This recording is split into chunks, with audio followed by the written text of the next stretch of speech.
Good morning from Thessaloniki, Greece. I am here in the second biggest city in Greece, population of around 1.1, 1.2 million. It is located up north, about a 45-minute flight from Athens, about a five and a half hour drive, say, and it is a port city. It is considered to be the cultural capital of Greece. And it is the home of Alexander the Great. And this is going to be where I am going to be for a few days, taking you around this city. I don't know the city too well. I've been here 2 times, and the one time was pretty much for just a day. So I'm also going to be exploring the city along with you, and we'll be talking about the news. And it's a beautiful city. It's got a really nice port. And that's pretty much the center of the city, is like the port area. So we'll be doing a lot of videos from there. And we'll be talking about a lot of news stories because we have a lot to talk about. And in this video, we're going to talk about the New York Times article, which says that the U.S. military has no idea what the Ukraine military is doing. We'll talk about oil. We'll talk about Janet Yellen and her ideas as to how to lessen the revenue for Russia with regards to oil. And what else should we discuss? And we'll discuss the grain stuff, the wheat, the naval blockade, and the problems there, and what Lavrov and Foreign Minister of Russia Lavrov and Foreign Minister Cavusoglu decided when they met recently with regards to the naval blockade and the wheat. And then we'll do a really quick clown world. So what do you say we get walking? And we'll talk about the New York Times article. That'll be the first thing we'll talk about. And let me pull it up. I might do an update. If I remember, I'll do an update with the Greek and Iranian shipping thing. The Iranian shipping piracy thing, the Greek piracy thing of Iran oil tankers. But let me pull up the article with regards to the Ukraine military and the U.S. military, and how the Ukraine is keeping the U.S. in the dark with regards to its military actions. And this was from the New York Times. And the New York Times is claiming that the U.S. government has a better understanding of the state of Russian troops in Ukraine than Ukrainian ones. The New York Times reported on Wednesday, citing U.S. officials, that Kiev keeps its biggest military sponsor in the dark. They keep them in the dark, possibly even misleading Washington to protect the generous flow of American aid into the country, the New York Times claimed. All right, so let's see here. Let's head left here. Okay, we'll walk towards the port. I'm very close here. All right. So, according to the paper of record and their sources, the Ukrainian government gives the U.S. few classified briefings or details about their operational plans. Meanwhile, the capacity of the U.S. intelligence community to collect data in Ukraine is limited because its focus has long been on Russia. Quote, "When it comes to the Ukrainians, the United States has worked on building up their intelligence service, not spying on their government," the New York Times claims. The intelligence gathering was also complicated by cloudy weather in Ukraine, which makes overhead satellites a limited tool for surveilling the Ukrainian troops. Ukraine's secrecy has forced U.S. military and intelligence officials to try and learn what they can from other countries operating in Ukraine, training sessions with Ukrainians, and from Ukrainian President Elensky. Elensky's public comments, according to the New York Times. The New York Times cited its sources as saying. So, in a nutshell, just to summarize this article, the U.S. military, all this time, has no idea what the Ukraine military is doing, and they actually have to rely on other countries and from Elensky's public statements to get an understanding as to what's going on the ground in Ukraine. Maybe they should watch what's the YouTube channel, the really good ones like Military Summary or Defense Politics Asia. Maybe they should watch those channels to get an idea what's going on with the Ukraine military. Watch the Duran, even though we're not military guys, but maybe they should watch us. Now, if you believe this story, as Alexander says, I've got a bridge to sell you. I have got a big bridge to sell you. So what is that command center in Lviv all about then? And what are all those NATO generals in Lviv, that operational center in Lviv, doing if it's not coordinating and monitoring and directing the conflict in Ukraine? So what's going on here? Because we all know this is BS, and we all know that the New York Times is trying to run cover for the Biden White House, because the Biden White House, well, they're looking to cut Ukraine loose. They've had enough with Ukraine. They want out of this debacle. They gave the $40 billion. That was it. That was the big. That was the big spending package that they gave to Ukraine. Everyone cashed out. Everyone has made their money now, and it's going really bad for Elensky, for the Ukraine military. It's going really bad for Biden at home. He's doing terrible. It's going really bad for Europe and the EU, and they want out. It did not work out the way they were hoping it was going to work out. And so now they're running through all kinds of excuses. We talked about Germany's excuse for trying to get out of Ukraine, which had to deal with, we're not going to send them the good German weapons, because if we send them the good German weapons, well, then they might use those weapons to march into Moscow. And now we have this story coming from the New York Times, which is just basically saying, Russia's winning, Ukraine is falling apart, and the whole project is crumbling. And the reason it's crumbling is because we just had no idea what the military was doing in Ukraine. It was all General Elensky. He was the one that was directing everything. If only the Biden White House, if only General Biden was in the know, and he had an up to the minute line into what was going on in Ukraine, then things would have turned out differently. If only Biden, the Biden White House, was on top of things. If only they were given access to all the military operations in Ukraine, then, well, Elensky would be sitting in the Kremlin right now, overlooking his massive empire. But nope, cloudy weather. According to the New York Times, it was cloudy weather, and it was Ukraine secrecy that is leading to this debacle. The one part that I do believe from this New York Times story was the report that the Ukrainians are hiding some stuff with regards to the weapons and to the money that has been poured in. That I agree with. For that, there is no doubt that the Ukrainians are hiding some of the funds and some of the weapons, and putting some of the weapons towards the black market for sale and all of these things. No doubt about that. That I believe. That is the true part of the story. The rest of it is BS. So anyway, since we are talking about failures, let's talk about the failures with oil and what's going on there. Because we had Janet Yellen giving a testimony to, I think, like the Senate Finance Committee. Either the Senate or the House Finance Committee, I forget. But Janet Yellen has a plan as to how to keep the oil flowing. Let me just come right down here so you can see the port area.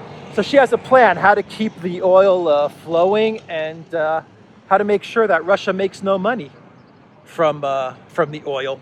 So Janet Yellen has a plan, and she revealed a little bit of that plan to the Finance Committee in Congress, because the Biden White House, they're not concerned about how to lower prices of oil in the United States, nor are they concerned about making the U.S. energy independent. I mean, was it not 2 years ago that the United States was energy independent? How do you screw something up like that in 2 years? How do you take a country that was energy independent and turn it into a complete energy basket case in just 2 years?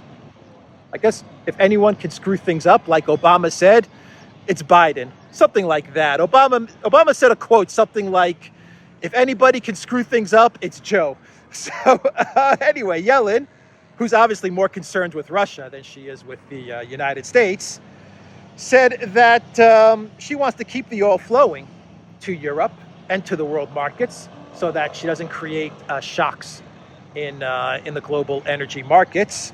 But she said that herself and her EU, G7, globalist partners have a plan to make sure that Russia doesn't profit from the oil that is flowing in the markets. And her plan deals with what she says is going to deal with price caps. That's how they're going to do it. So let's see here. Janet Yellen reportedly told a Senate Finance Committee that U.S. officials were keen to keep Russian oil flowing into global markets to contain prices and avoid a spike that could cause worldwide recession. Quote, but absolutely the objective is to limit the revenue going to Russia, Yellen said, adding there were different ways to accomplish that. The Treasury Secretary specified such measures could include a possible move by buyers to band together and cap the prices they were paying to Moscow. Now, according to a recent report by the International Energy Agency, Russia has earned 50% more in revenue so far this year compared to the same period in 2021. Russian Foreign Minister Sergei Lavrov said on Saturday that Western sanctions would have no effect on the country's oil exports and predicted a big jump in profits from energy shipments this year.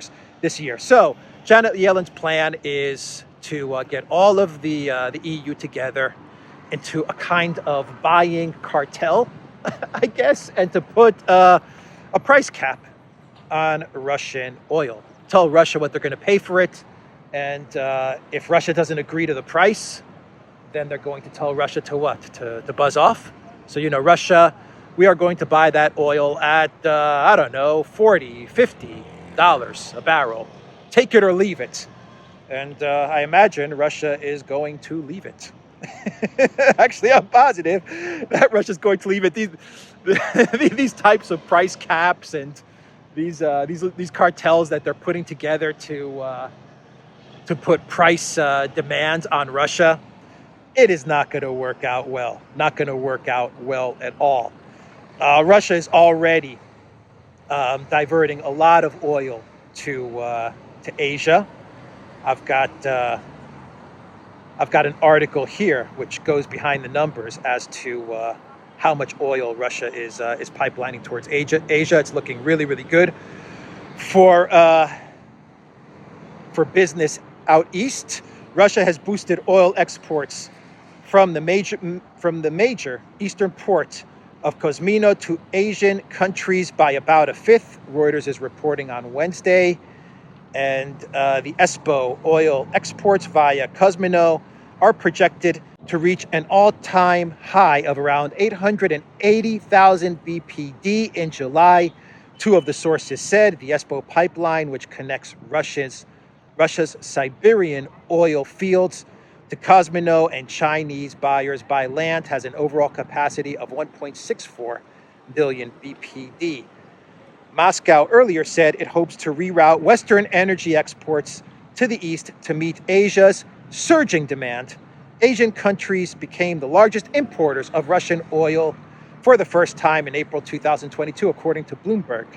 Those countries include China, India, and many, many more countries that will have no problem buying Russian oil at a discount, but not at a price cap. That is the difference. So while Russia is increasing their business in Asia and they're increasing their exports of commodities and energy products, Ukraine is going to be halting their exports of coal and gas. Ukraine will not be exporting gas and coal to other countries. President Elensky said on Tuesday. He warned that the country is facing the most difficult winter since its independence 30 years ago due to the military conflict with Russia. Quote, "It's okay, we have to go through it so that our people can feel that the state is functioning normally," Elensky said in an address posted on his Telegram channel. "At this time, we will not be selling our gas and coal abroad. All domestic productions will be directed to the internal needs of our citizens," Elensky said. But that is not the troubling part. That is not the troubling part at all. First of all, the energy demands of Ukraine, they actually exceed the domestic supplies.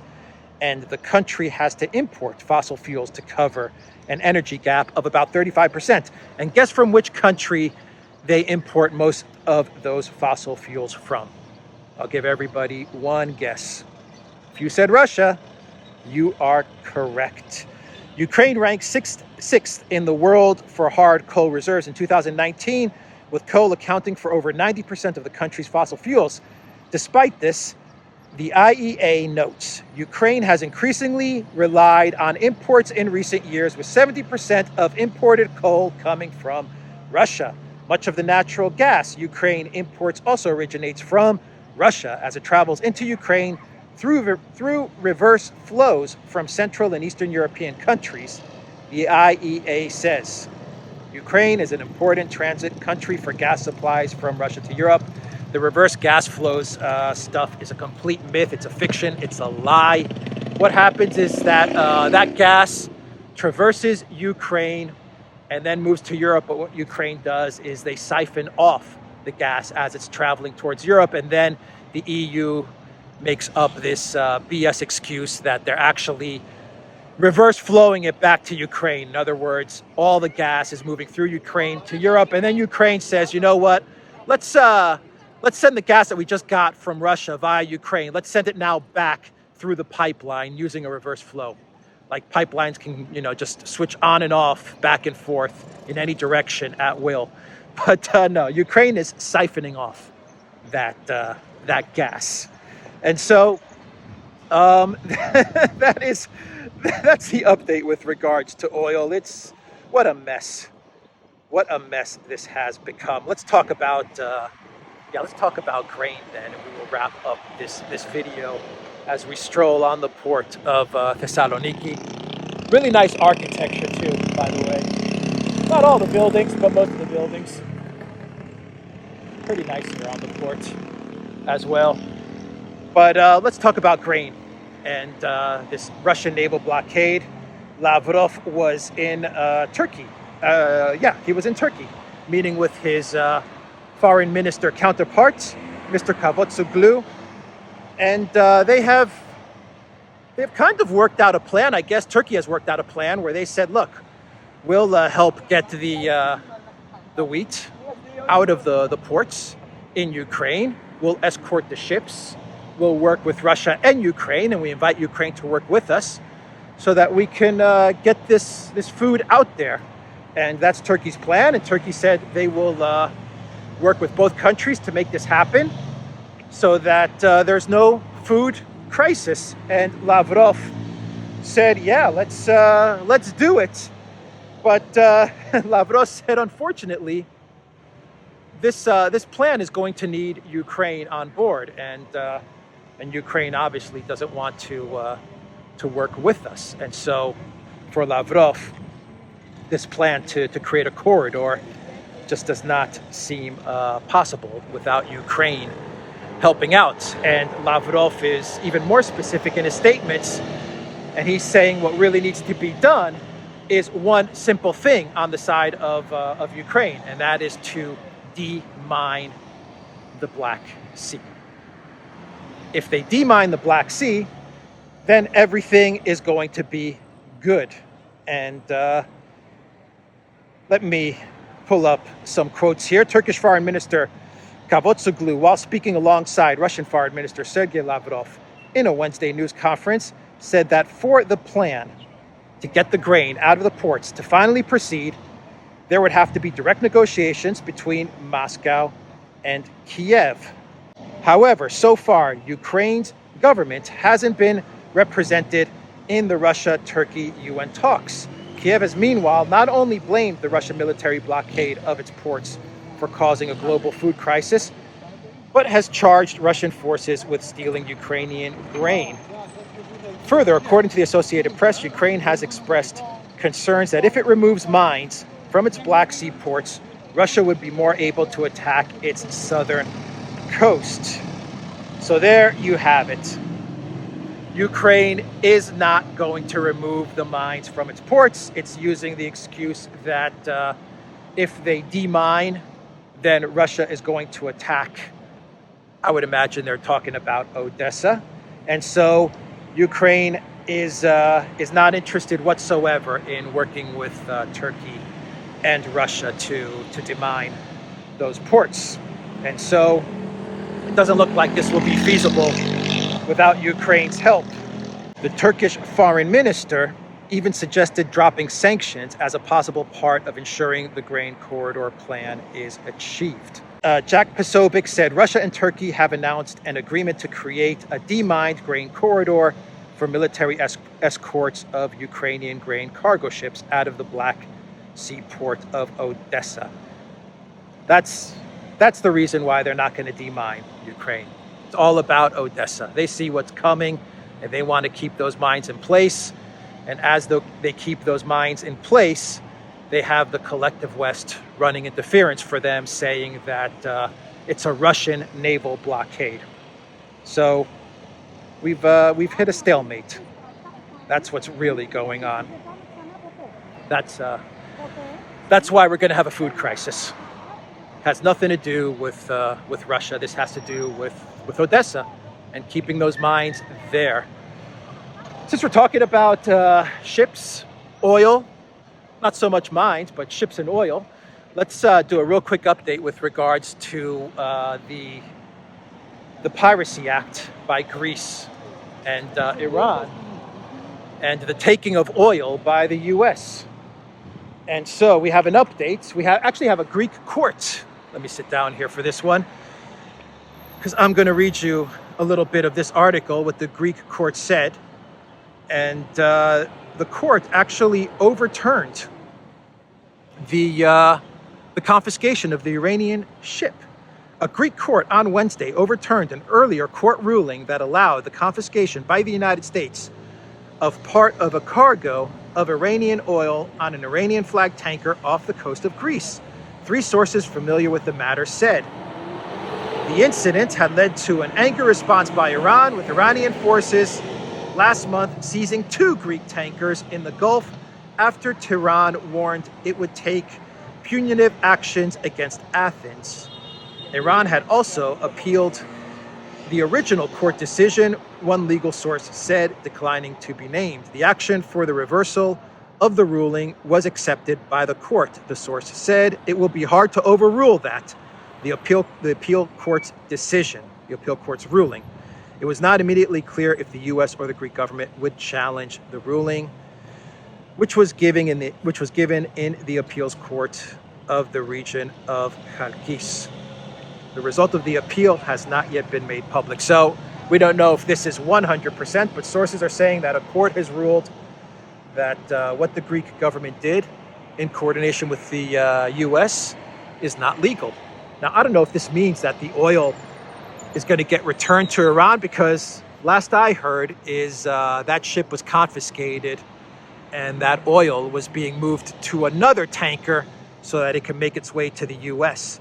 I guess this is part of Biden's grand plan to save the energy market in the United States, to bring oil prices down. His plan is going to focus on stealing oil on the high seas, stealing Iranian oil. Is that Bidenopolis' plan? We know that Biden is traveling to Saudi Arabia, and he's going to try to strong arm MBS to increase oil production. It's more like he's gonna be groveling to MBS to increase oil production. This is after Biden, during the campaign in 2020, he called MBS in Saudi Arabia a pariah state, and he really lashed out at MBS. So it's going to be, God, I really hope they cover Biden's trip to Saudi Arabia and we get videos of Biden groveling at MBS's feet. I really hope we get videos of that. We know that the Biden White House is begging Maduro and Venezuela to provide oil, and we also know that he's looking at Iran. Isn't that interesting? The White House is looking at lifting sanctions of Iran so that they can get oil into the market, while at the same time they're stealing oil from Iranian ships, and they're using Greece to do it. Greece really gained nothing from this. I mean, they gained absolutely nothing from this debacle. What a mess. And now you have a Greek court actually ruling against the government. And they're going to have to return whatever they took, or they're going to try to get them to return whatever they took from this Iranian ship back to Iran. Anyway, that is the update there with what is going on in Greece, in Iran, with the energy markets, with the oil markets, with Janet Yellen, with Russia, with Ukraine. What a complete mess the collective West has made of things. What a freaking mess. Oh boy, yeah. Let's see, do I have anything else that I want to cover here? I think I am ready for a clown world. Am I ready for a clown world? And this clown world is going to actually be a video, and it's focusing on oil. Oh, by the way, one of the great quotes that Lavrov made when he was in Turkey, and he was talking about how Turkey, Russia, and Ukraine should work together to get the oil out of the ports. He said, Lavrov said, that's great, let's get the oil out of the Black Sea ports. But he said, in reality, this is nothing but symbolic. This entire meeting and this UN Turkish plan to make this work is nothing but symbolic. Lavrov knows. He knows what's up. He knows that it's going to be really, really hard to get Ukraine to demine the Black Sea port. As a matter of fact, the UN even came out with a report, and the UN said that the reason that grain cannot leave Ukraine, that wheat cannot leave Ukraine, is because of the mines in the port. And the UN actually said that it's going to take a couple of months to demine the Black Sea, because Ukraine and Elensky, they just made a mess of things. They made a mess of the area in and around Odessa with mines. So even the UN is coming out with a report, and they're saying the real problem here has nothing to do with the Russian naval blockade. They didn't say that because it's the UN, but they said the real problem here is the mines in the ports, and that's why we're going to have a food shortage. That's why we're going to have a catastrophe. So can we put this Russian blockade thing to bed? Can we file it under Ghost of Kiev, Snake Island, Siege of Kiev, Siege of Kharkov, counter-offensive in Severodonetsk, nuclear power plant in Zaporozhye, I don't know, Christopher Steele, P-tape, Russiagate, Ukrainegate? Can we just file this Russian blockade into this fake news dossier that we have? I mean, my God. Should we get to a clown world? Let's do a clown world. Let me play a video, and this is going to be a quick clown world, and it comes from Senator Kennedy, and I believe he's a senator in Louisiana, and he's on Fox News, his Jesse Waters show, and this guy is known for really clever, smart kind of one-liners. I mean, he's really sharp with his statements. So here's what he said on Jesse Waters. President Biden continues to campaign for more economic chaos. Meanwhile, I don't know about where you live, Jesse, but in my state, the price of gas is so high that it would be cheaper to buy cocaine and just run everywhere. So that is Senator Kennedy of Louisiana, who is putting things in perspective as to where we are about to go with regards to the price of oil in the next 3 to 6 months. It's going to be much more cost effective to snort cocaine and then run around everywhere. It's going to be cheaper if we just do that than actually filling up at the pump, at the gas station. And he's right. And I guess in this model, Ukraine President Elensky's not going to have any problem with the with Kennedy's cocaine model. That's for sure. Elensky's going to be able to really get around with this model anyway. I think everyone knows what I mean. That is the clown world.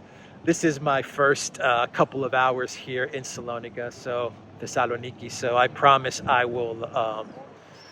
I'll be taking a lot more videos of this area, but for now, I am going to sign off from what I consider to be one of the most beautiful, if not the most beautiful city big city in Greece. So take care, everybody. Check out Alexander's channel.